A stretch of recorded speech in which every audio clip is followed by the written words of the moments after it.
Ahora sí nos metemos en todo lo que tiene que ver el análisis político, ¿no? De lo que está sucediendo, y para eso lo tenemos a nuestro amigo Pedro Bermego, siempre digo mal el apellido, justamente para que nos cuente, para nuestro politólogo, ¿no? Para que nos cuente un poco sobre este contexto social que estamos atravesando. Pedro, ¿cómo estás?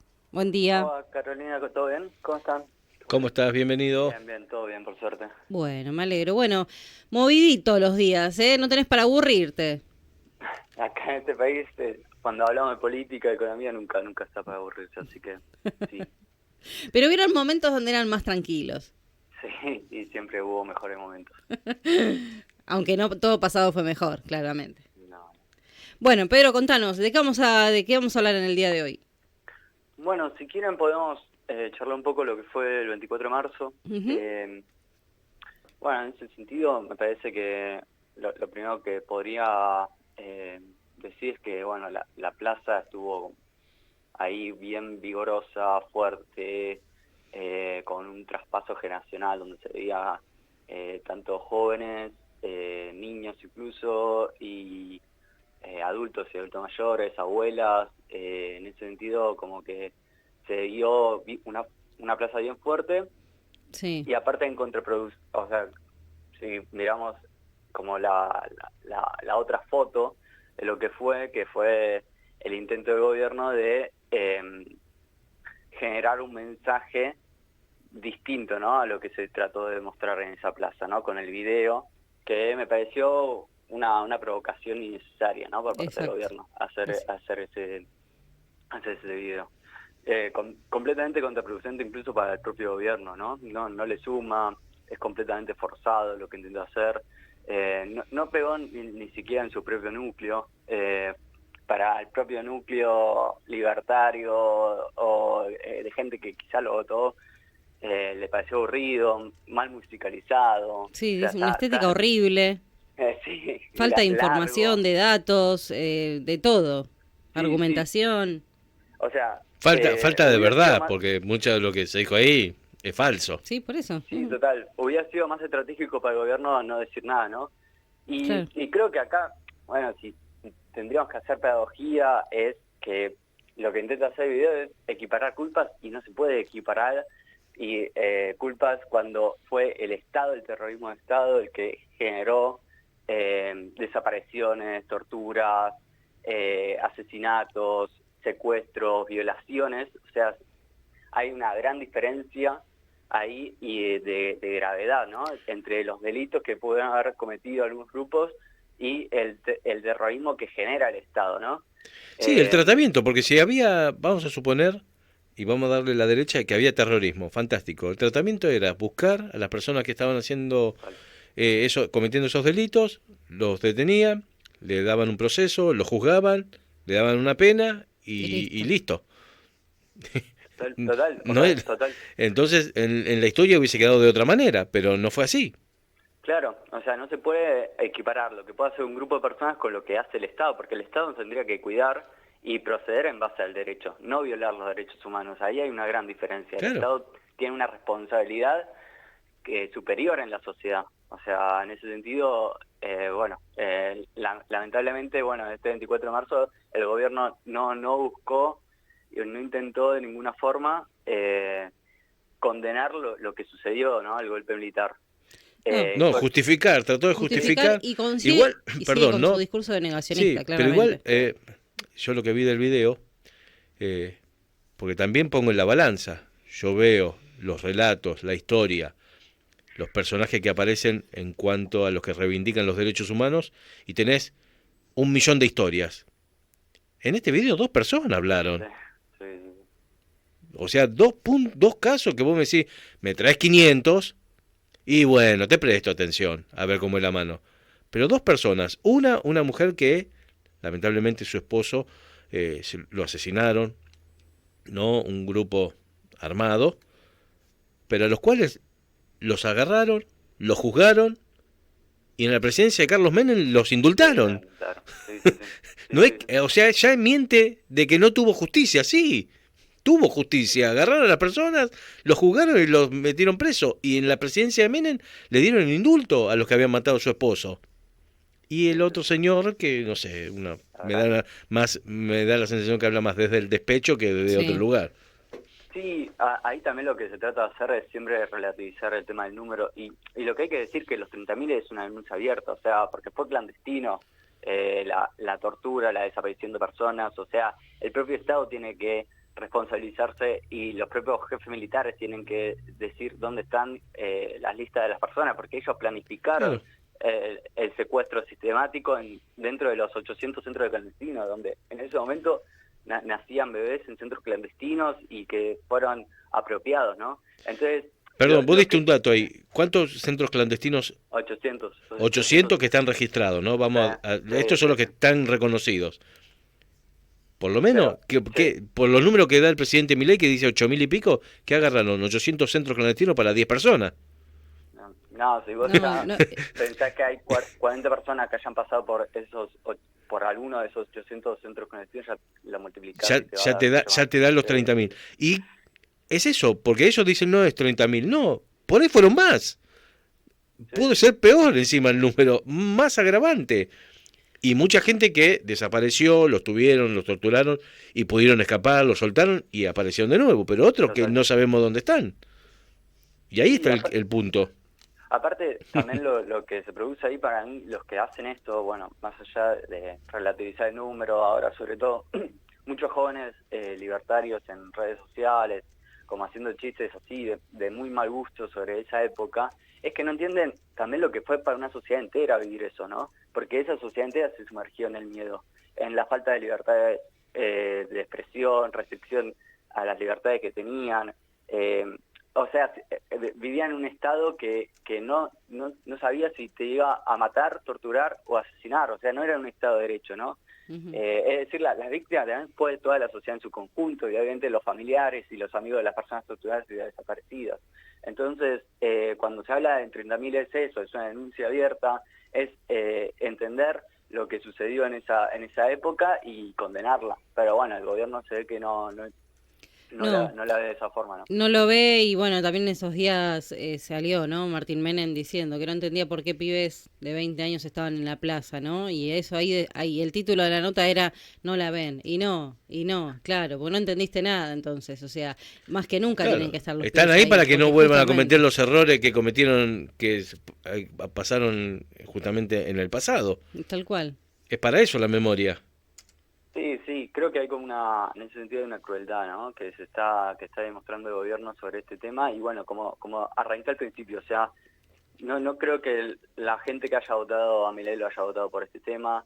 Creo que al gobierno no le suma nada esto, no pegó ni siquiera otra vez lo mismo, ni siquiera en su propio grupo, en su propio núcleo le sirve a esto, o sea, no fue tema para su propio núcleo, no lo usaron ahí como arma para desafiar el relato o la batalla cultural, como ellos dicen, ¿no? Sí. Entonces, en ese sentido, no le vi nada, le vi algo más contraproducente para el propio gobierno. Creo que fue un tiro en el pie para el propio gobierno. Y aparte de eso, ¿no? Porque un tema tan trascendente, un video de ¿cuánto? 3 minutos, 5 minutos, no sé cuánto.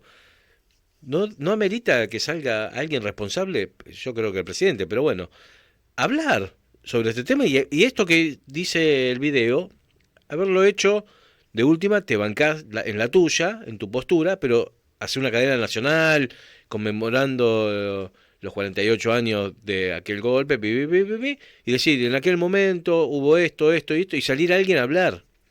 No mandar un videíto que circule por redes sociales. Pero en eso coincido con la visión que tienen ellos, Gastón, de negacionismo total. No esperábamos eso, pero como decía Pedro al principio, no hubieran hecho nada. Sí.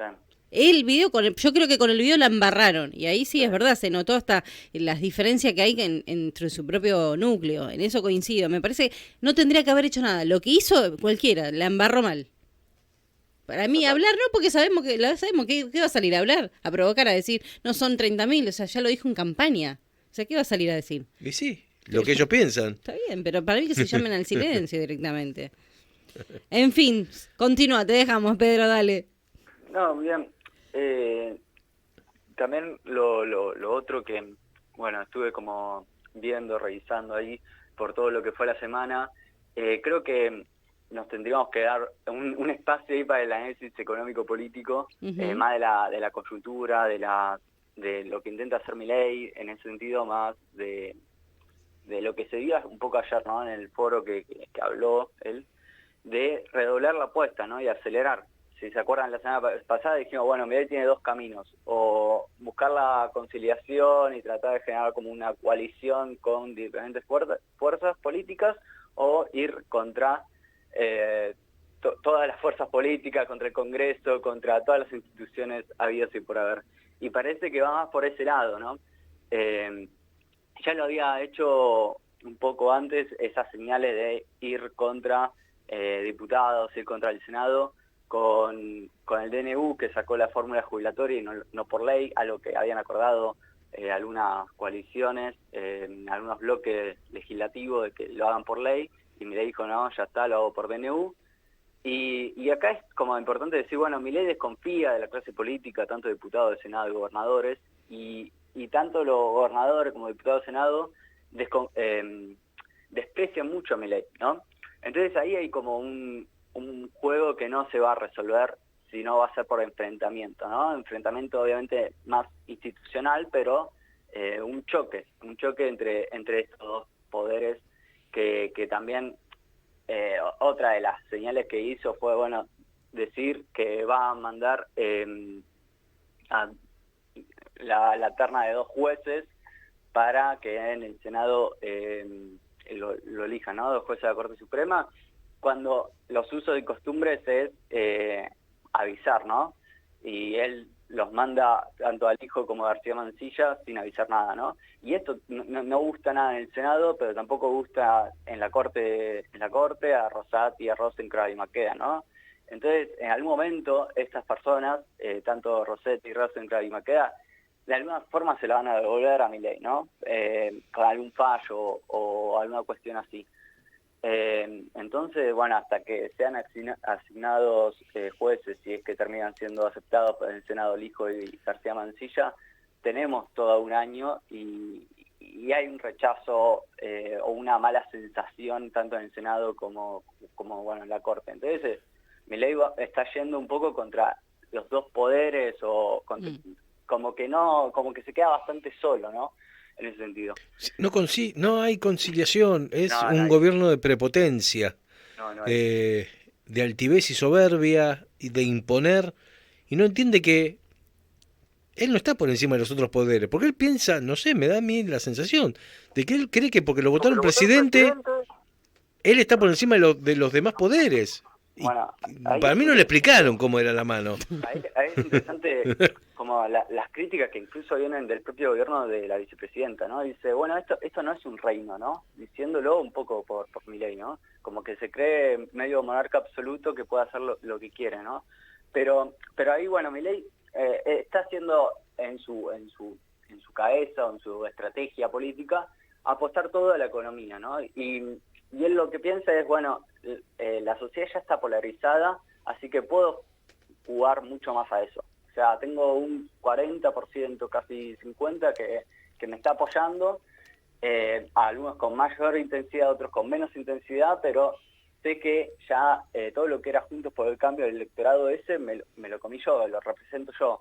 Y todo enfrente, bueno, está lo demás. Entonces, como que va a jugar un poco a eso, ¿no? Y apuesta a que en lo económico le vaya bien para que el gobierno pueda seguir avanzando, ¿no? Y mostrar algún tipo de resultado. Claro, lo que pasa es que no deja tranquilo el avispero. Cuando un poco se calma, enseguida ya salen con otra cosa. Ahora habla de, bueno, ayer con una violencia y una crueldad de hablar de despedir 70.000 personas como si estuviese hablando de algo mínimo.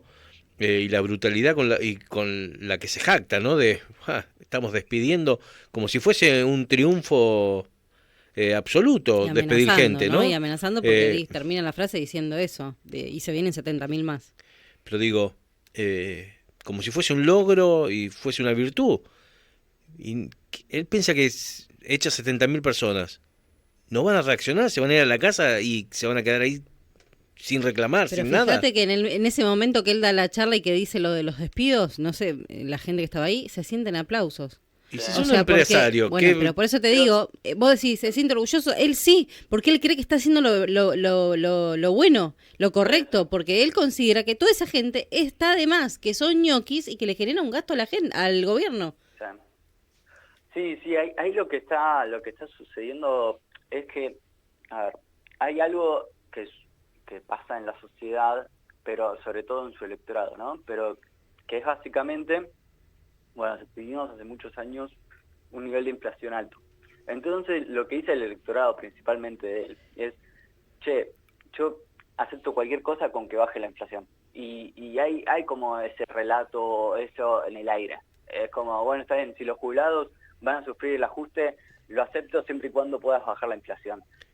Si vas a despedir gente, bueno, siempre y cuando puedas, como que la consecuencia o la política que tiene que mostrar mi ley, y va a mostrar mayor gobernabilidad mientras más baja esté la inflación. Todavía no bajó nada, ¿eh? Todavía no bajó nada, es Porque verdad. lo más alto que dejó Massa era el 12.3, 12.5 y Milei todavía no llegó a ese número. Es verdad, pero, a ver, sí hay una tendencia a eso. O sea, se puede ver eso. Pero básicamente porque destruyó toda la cuestión productiva, o sea, la actividad. Nosotros hemos hablado ya los 2 puntos que bajó de la actividad. Obviamente, si vos haces una recesión de ese nivel, la inflación te va a bajar, o sea, no queda otra. O sea, es una cuestión matemática, Sí, económica. nadie compra nada, nadie vive. Nada. Claro, es la inflación de los cementerios, si querés. Pero bueno, es la medida que tomó para que baje la inflación en el sentido, y la tendencia da eso. Obviamente todavía faltan todavía falta una transición más, o todavía, yo a veces digo, bueno, el gobierno de Milei todavía no estabilizó, hasta que no estabilice todavía el gobierno no arranca en realidad. ¿Qué significa estabilizar? Todavía faltan precios que se actualicen y lleguen lo que se llama su óptimo, o sea, que a partir de ahí realmente tengan un tipo de ganancia o rentabilidad esos servicios, que no haya tantas distorsiones de los precios relativos. O sea, todavía hay muchas cosas que faltan para llegar a estabilizar. Y bueno, hay algo que están teniendo como problema, que es básicamente que el dólar le está quedando atrasado. O sea, que el tipo de cambio quede atrasado hace que la economía sea menos competitiva. Si ustedes, bueno, lo hemos hablado un poco, ¿no? El tema de tener los precios internacionales más altos acá, o sea, estamos caros en dólares a nivel internacional. Bueno, eso porque se da un poco por la gran inflación que hay de productos en general, nuestro IPC, y otro poco porque también el dólar se está devaluando mucho más lento que lo que fue la inflación. Entonces, eso te hace retrasar el dólar, ¿no? En un momento, bueno, Milei devaluó un montón, pero después los siguientes meses la inflación fue un montón y el dólar fue muy por debajo de la inflación. Eso no es bueno y sano para la economía porque te queda el tipo de cambio atrasado. Un poco lo que nos pasó, o sea, sin hacer analogías así tan fuertes porque es distinto el contexto, pero un poco lo que nos pasó con la crisis de la convertibilidad del 1-1. En un momento el 1-1 nos había quedado muy atrás, Brasil devalúa y Brasil se vuelve más barata que nosotros y nosotros nos volvemos más caros. Entonces, en ese sentido, ya éramos caros incluso con el 1-1, o sea, nosotros nos parecía mucho más fácil viajar al exterior si teníamos plata, ¿no? Obviamente en el 1-1, pero nadie venía acá. Sí. Ahora nos va a pasar un poco al revés. Nosotros vamos a tener que ir, o sea, en su momento, en la época de Alberto Fernández más que nada, los países limítrofes venían a comprar todo acá, o le parecía muy barata a Argentina. Bueno, ahora le va a parecer muy cara, y a nosotros también nos va a parecer tan cara que vamos a tener que ir a países limítrofes a comprar cosas. O sea, nos va a parecer una cosa al revés de lo que venía pasando. Sí, una locura. Son movimientos, sí, complicados, que bueno, va a tener todavía, faltan unos meses para que haga eso, ¿no? En teoría serían 2-3 meses, también está esperando la liquidación del campo, que ahí habría que ver si son 20.000 o 25.000 millones de dólares. Eso es lo que espera recaudar el gobierno, si se hace esa liquidación. Pero el tema es que el campo no va a liquidar si el dólar sigue tan atrasado para ellos, o sea, no le va a servir. Entonces esperemos que el gobierno esté por lo menos esperando al momento de la liquidación para hacer la última devaluación, porque bueno, eso después de la devaluación va a haber un traspaso a precios, pero que esa última devaluación sea para unificar el tipo de cambio, ¿no? Y a partir de ahí empezar a liberar un poco más las restricciones que hay. O sea, todavía hay 2 meses muy complicados en Argentina que se va a vivir, y hay que ver si en esos 2 meses el gobierno logra ya alinear lo que se llaman los fundamentals en economía, que básicamente las cosas necesarias para que haya una economía más saludable. Sí, y que la gente tolere también, ¿no? Sí, 2 meses que la gente tolere. Esa es la gran pregunta. Básicamente se preguntaba si el ajuste aguanta socialmente. Claro. Y pareciera que hasta ahora sí. O sea, obviamente hay mucha gente enojada, hay mucha gente que no llega a fin de mes, hay mucha gente que está muriendo básicamente porque no tiene posibilidad de comprar comida, y eso es recontra doloroso socialmente, o sea, como tejido social no destruye, pero parece que todavía no hay una explosión o una cuestión social que genere o un 2001. Sí, algo así no hay, parecía que en el aire no está eso. Bueno, no hay saqueos, ¿no? También, eso es yo creo que para ver. Que yo creo que es clave estos 2 meses siguientes que vienen, ¿no? Ya recién ahora estaba leyendo, viene de vuelta el aumento en el gas, donde las tarifas ya quedan dolarizadas en 3 tramos, o sea, creo que estos 2 meses que vos decís son los claves. Así que bueno, esperemos, ¿no? Obviamente todo lo que es el impacto social creo que es importantísimo, ¿no? Sí, o sea, cuando se producen las estabilizaciones siempre es un salto muy alto de los precios, pero después la idea de que después que se estabilice ya los precios no tengan esos saltos. Y bueno, después hay algo que está recontra atrasado, que siempre lo hablamos, tanto jubilaciones como salarios son precios viejos, precios atrasados. Sí, no existe. Entonces, bueno, ahí tendría que, cuando pase eso y se empiece como a equiparar y ganar en algún momento la inflación, ahí tendrías que ver un nivel de crecimiento de actividad, que ojo, ese crecimiento de esa actividad en el 2025 va a ser la misma actividad que vos tuviste en el 2023, en octubre del 2023. O sea, vas a tener la misma actividad que lo que perdió el peronismo en octubre del 23. O sea, en el 25 tampoco es que vamos a estar tan para arriba. O sea, vamos a estar como estuvimos en el 23, si todo sale más o menos ordenadamente. Bueno, hay que estar hay que estar en... No soy como Francella, no tengo la esperanza de Francella, pero... No, yo tampoco, claramente, yo tampoco. Porque algunos hablan desde algún lugar acomodado, no, hay que poner el hombro, no, la esperanza, no, pero no te torpedean el barco. No, por eso digo, obviamente mi esperanza ¿viste? No está puesta en Milei, no obstante eso pienso en la gente, pero pienso también en mi bolsillo, no sé si me aguanta 2 meses, y lo bajo podés decirle al de la inmobiliaria, exacto, che, aguantame 2 meses que en 2 meses salimos adelante. Y porque aparte uno, o sea, obviamente sabe un poquito más o está un poco más informado, sabes que hay otras soluciones y hay otros caminos. Obvio, siempre. Entonces, bueno, eso siempre hay otra, o sea, podría haber suavizado mucho más este shock económico que hubo, y a ver, todo lo que fue este proceso de estabilización fue muy fuerte, muy rápido, o sea, podría haber sido de otra manera, eso seguro. Pero bueno, a ver, yo lo que sí noto, trato de poder expresar un poco es, bueno, ¿cómo sería tener una economía sana? Bueno, lo que dicen los libros en ese sentido es tener bien los fundamentals. Si vos tenés bien los fundamentals, la economía va a tener baja inflación y va a haber crecimiento sostenible a lo largo del tiempo. Nosotros lo que venimos teniendo de hace muchos años es los stop and go. O sea, en un momento crecemos mucho, después tenemos alguna crisis y volvemos a arrancar en cierta forma. Nos vamos todo para abajo y volvemos a arrancar. Bueno, eso es porque los fundamentals no los tuvimos muy alineados durante muchos años. Esperemos que este gobierno, el próximo y los que vengan, en ese sentido tengan un poco más de conciencia de lo que es dominancia fiscal, lo que es tener reservas en el Banco Central, o sea, y que no tenga tantas distorsiones, ¿no? en la economía para no generar problemas a largo plazo. Tal cual. Pedro, muchísimas gracias por todo este informe, por el ida y vuelta, porque obviamente son temas candentes. Y ni hablamos de Caputo, así que ni eso... Hablamos.